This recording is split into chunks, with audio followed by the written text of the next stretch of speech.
Big boss Malayalam season 6 ഇപ്പോഴിതാ ആവേശകരമായി മുന്നോട്ട് പോകുമ്പോൾ ആരായിരിക്കും ബിഗ് ബോസിന്റെ വിന്നർ എന്ന് പ്രെഡിക്റ്റ് ചെയ്യാൻ പറ്റാത്ത അവസ്ഥയാണ് നിലവിലുള്ളത്. ആരായാലും അർഹതയുള്ളവർ വിജയിക്കട്ടെ എന്നാണ് ആരാധകർ ഒന്നടങ്കം കമന്റുകളുമായി എത്തുന്നത്.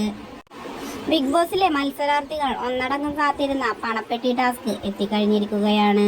പണപ്പെട്ടി ടാസ്ക് വരാനായി കാത്തിരിക്കുകയാണ് ബിഗ് ബോസിലെ മത്സരാർത്ഥികൾ ഓരോന്നും എന്ന് വേണമെങ്കിൽ പറയാം. ആ പണപ്പെട്ടി സായി കൃഷ്ണ എടുത്തു എന്നാണ് അറിയാൻ കഴിയുന്നത്.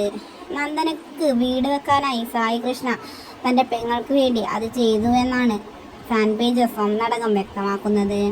സായി കൃഷ്ണ ശരിക്കും പണപ്പെട്ടി എടുത്തോ ഇല്ലയോ എന്ന് ഇന്നത്തെ എപ്പിസോഡിൽ കണ്ടു തന്നെ അറിയാമെന്നതാണ് വാസ്തവം. പണപ്പെട്ടി എടുത്തു എന്നത് സത്യം തന്നെയാണ് എന്നാണ് പ്രമുഖ റിവ്യൂ ചാനലുകൾ ഒന്നടങ്കം വ്യക്തമാക്കിയിട്ടുള്ളത്. എന്ത് തന്നെയായാലും പണപ്പെട്ടി എടുത്ത സായിയുടെ ആദ്യ പ്രതികരണം പുറത്തിറങ്ങിയ ശേഷം കാണാനായി കാത്തിരിക്കുകയാണ് പ്രേക്ഷകർ.